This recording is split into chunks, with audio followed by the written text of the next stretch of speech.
Sebelumnya, aku tidak pernah menyangka akan mengalami kejadian ini. Kejadian yang benar-benar berada di luar nalarku. Selama ini, aku tidak pernah terfikirkan untuk mengalami kejadian-kejadian seram atau mistis. Namun ternyata semuanya berubah ketika hari itu.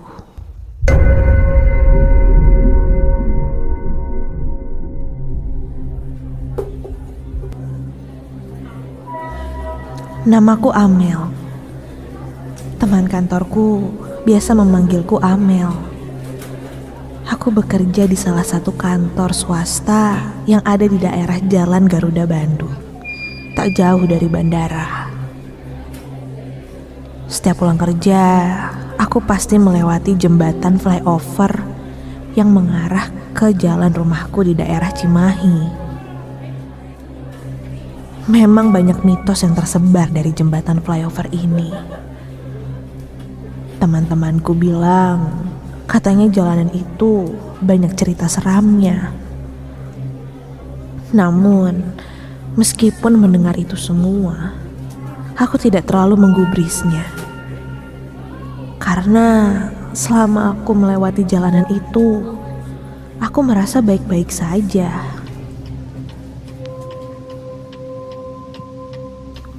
Sampai suatu hari, aku pulang dari kantor agak larut. Karena hari itu sudah memasuki akhir bulan. Dan biasanya memang banyak pekerjaan yang harus kuselesaikan. Sekitar jam 9:30 malam, aku baru bisa pulang dari kantor.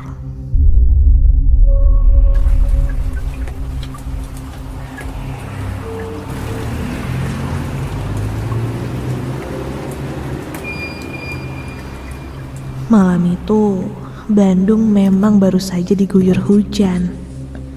Dan entah kenapa, selama perjalanan, perasaanku sedikit berbeda. Bulu kuduku sesekali merinding. Aneh, tapi aku tak menghiraukannya. Mungkin badanku sedikit drop karena kecapean. Ku lewati jalan seperti biasa menuju rumah. Dan ketika aku baru melewati jalan bawah flyover, ternyata kondisi jalan sudah tergenang air. Iya, sepertinya banjir. Aku langsung mengarahkan mobilku ke arah flyover. Dan baru saja aku mengarahkan mobilku ke arah flyover, ternyata deretan mobil-mobil menghalangi mobilku. Jalan di flyover pun menjadi cukup padat merayap karena banjir di bawah. Padahal waktu belum menunjukkan jam 10 malam. Wiper mobilku terus bergerak ke kanan dan ke kiri, menghapus air hujan yang mengguyur kaca depanku. Dan samar-samar, di balik guyuran air di kaca, aku melihat seseorang tengah berdiri di depan mobilku.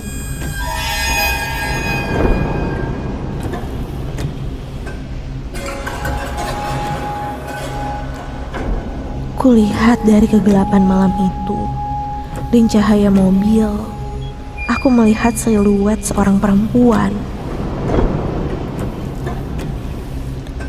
Aku tidak begitu jelas melihatnya.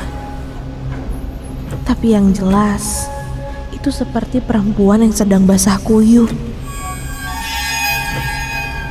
Perempuan itu terus berdiri di depanku. Aku mulai membunyikan klakson. Wah, kacau nih orang. Gak ada kerjaan banget hujan-hujanan. Mana gak pakai payung lagi. Tapi perempuan itu tetap terlihat berdiri di depanku. Aku membunyikan klakson lagi. Namun, lagi-lagi tidak ada respon. Sampai akhirnya membuatku kesal dan langsung membuka kaca mobil untuk berteriak. Dan loh, perempuan yang tadi kulihat tidak ada. Kulihat tidak ada siapapun di depan mobil.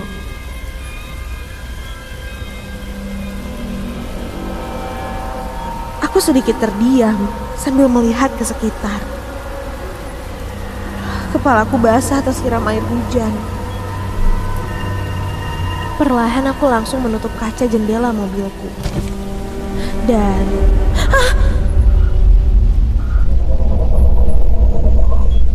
bayangan perempuan itu masih berdiri di situ. Padahal tadi kulihat tidak ada siapa-siapa. Sosok bayangan itu menghilang begitu saja.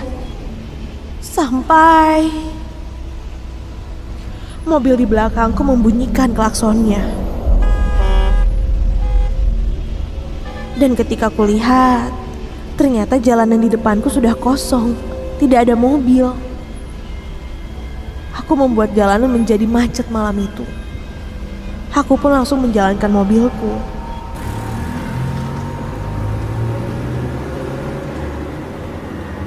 Pikiranku masih terbayang tentang perempuan tadi. Masih tak habis pikir dengan kejadian tadi. Rasanya aku seperti dihipnotis.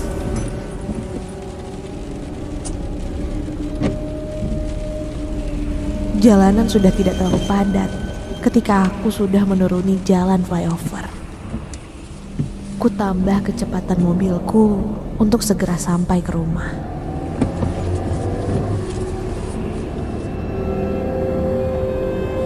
Perasaanku menjadi tidak karuan sekarang. Kurasakan udara di dalam mobilku tiba-tiba menjadi gerah dan pengap. Sesekali aku melihat ke arah spion belakang. Karena entah kenapa aku menjadi berpikiran yang aneh-aneh. Namun untungnya tidak ada apa-apa.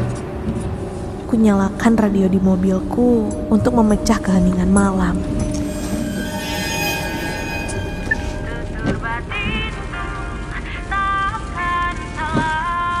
Ini lebih nyaman. Kurasakan sedikit tenang sekarang. Sampai ketika aku sedang fokus menyetir, samar ku dengar seperti ada orang menangis.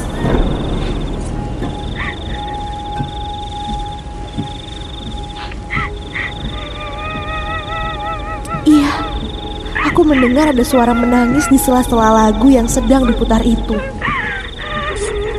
Aku pun langsung mematikan radio, karena aku pun sudah sampai depan rumah.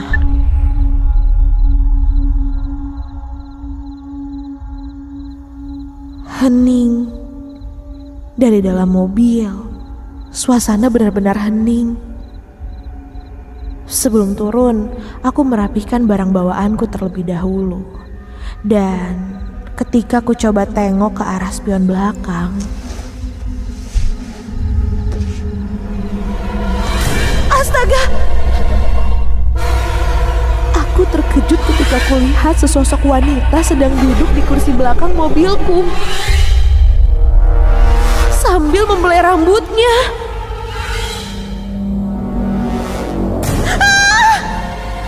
Aku pun dengan refleks langsung turun. Namun setelah aku turun dari mobil,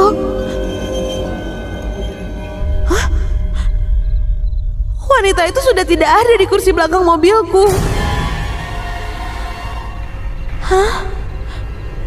Apa tadi hanya perasaanku saja ya? Badanku mulai terasa gugup sekarang. Tangan dan kakiku terasa sangat gemetaran. Tanpa basa-basi, aku pun langsung masuk kembali ke dalam mobil lagi. untuk mengambil tasku yang masih ada di mobil. Ku beranikan diri untuk mengambil tas yang ada di kursi depan. Kakiku terasa lemah saat itu.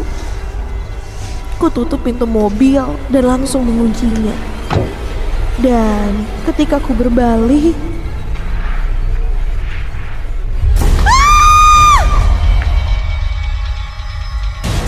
kulihat sosok seorang wanita yang tadi berada di kursi belakang mobilku ini kini berdiri tepat di sampingku.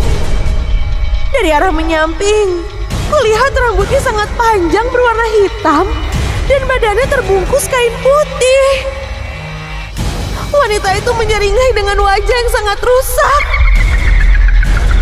berlumuran darah, dan perlahan perempuan itu menengok ke arahku dan menatapku dengan raut wajah yang sangat seram.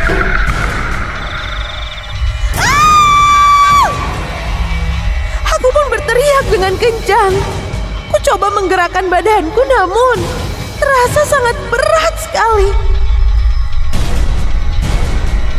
Sampai dari kejauhan kulihat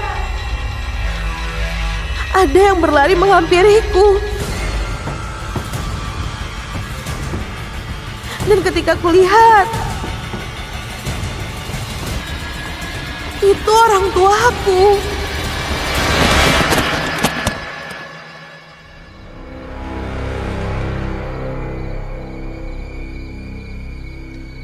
Orang tuaku langsung memelukku dan menanyakan apa yang terjadi denganku.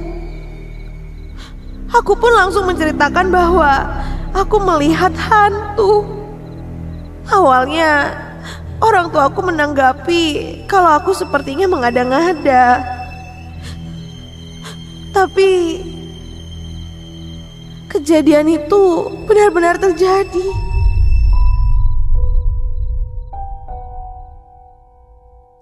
Sampai akhirnya orang tuaku pun mencoba membawaku kepada orang pintar.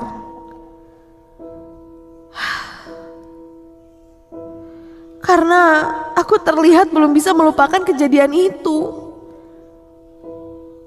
Setelah diberi doa dan dibersihkan,